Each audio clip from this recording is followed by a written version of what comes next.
Voilà, 18h passées de 51 minutes sur l'antenne de TUI. Soyez prudents et soyez patients si vous êtes dans votre voiture ou dans les transports en commun avec cette météo qui nous fait encore quelques caprices aujourd'hui.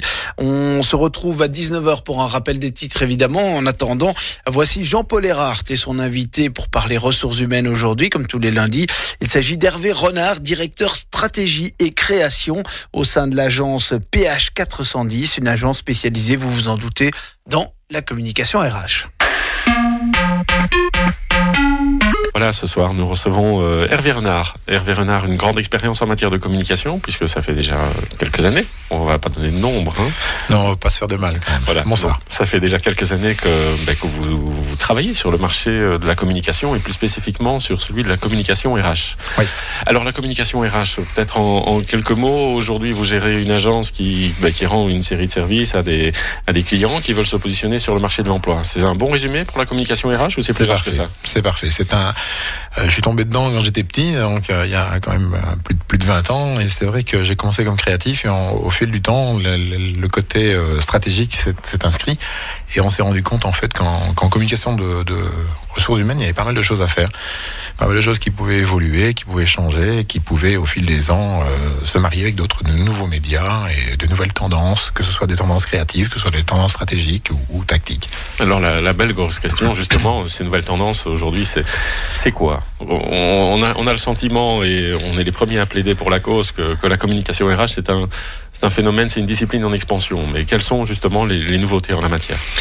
Les grandes nouveautés, effectivement, ce qu'il faut surtout se dire, c'est qu'on sort beaucoup plus des médias traditionnels que l'on avait autrefois. C'est-à-dire qu'avant, il y avait vraiment une demande qui était toujours la même. On passait des annonces dans la presse quotidienne avec des résultats qui étaient bons, moyens, parfois parfaits. Des annonces de recrutement, donc. Des annonces de recrutement, tout à fait. Et puis on s'est rendu compte, en fait, que les ressources humaines, c'était beaucoup plus que ça, que c'était beaucoup plus qu'un message que l'on qualifiait de petites annonces, et que en fait le candidat était à la fois une sorte de consommateur, comme un consommateur de produits, comme on fait en pub en quelque sorte, et qu'il y avait des techniques à utiliser qu'on utilisait dans la pub, mais qui pouvaient très bien se transformer dans la communication de recrutement.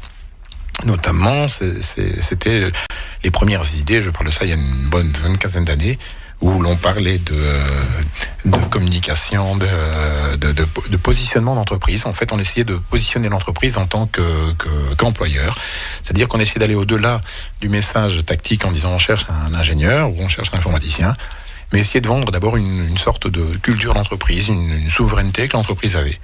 C'est-à-dire une marque ou plus que ça, on parle énormément de valeurs. Voilà, chaque semaine on en parle, mais voilà. Tout à fait. C'était des valeurs que l'entreprise communiquait en tant que marque, le livreur de services ou de produits, mais ne délivrait pas ces valeurs en tant qu'entreprise qui engage et qui fait vivre des gens qui passent énormément de temps en fait dans l'entreprise. Donc il fallait en fait non pas seulement communiquer qu'on était leader sur le marché, mais qu'on offrait des formations, qu'on avait une ambiance dynamique, mais qu'il fallait aller beaucoup plus loin que ça.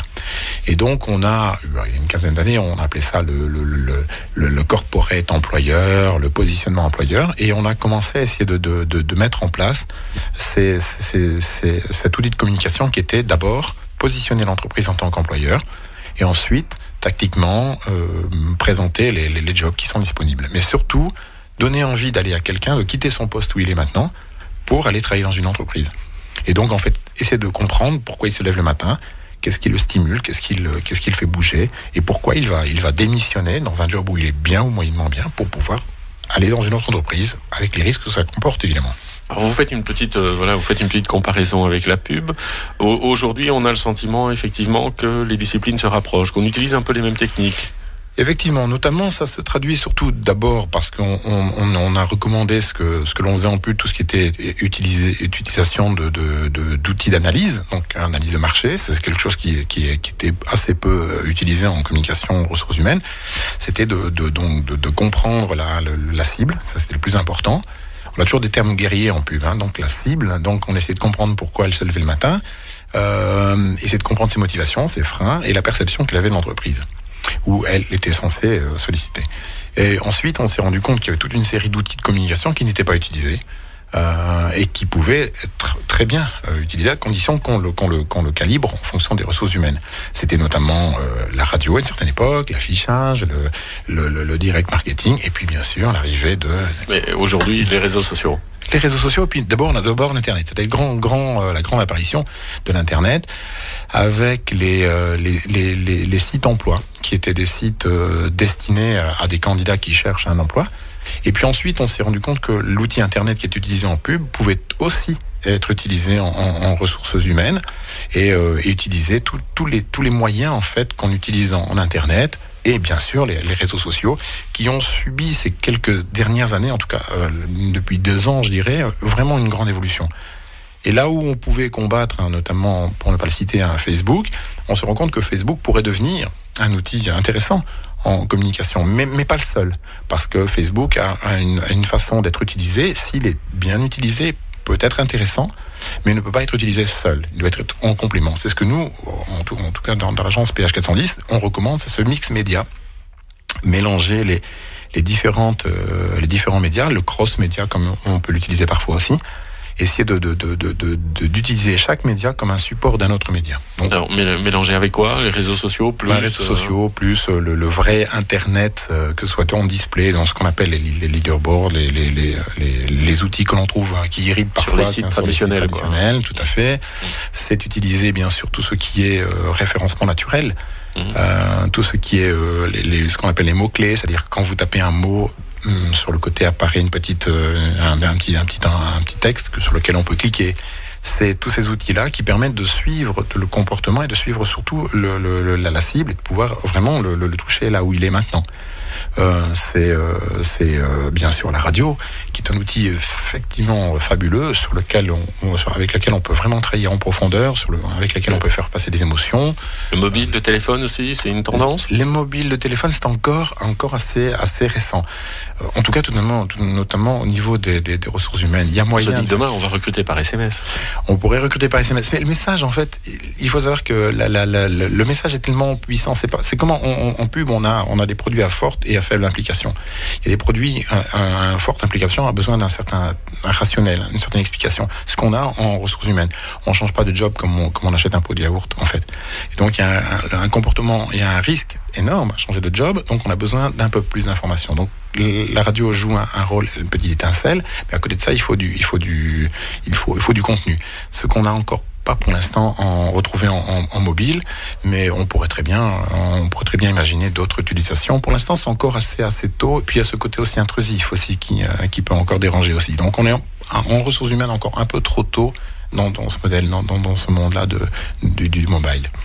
Alors, communication, c'est évidemment, on parle de médias, mais on doit parler évidemment aussi de créativité. Bien sûr. Et ça, c'est votre terrain. Alors, créativité, aujourd'hui, qu'est-ce qui se fait? Qu'est-ce que vous avez vu récemment où vous y dites, tiens, ça c'est vachement bien. Ça, il y a, en fait, en ressources humaines, c'est quelque chose qui a toujours été très, très sage, en fait. On n'ose pas parfois faire le saut créatif.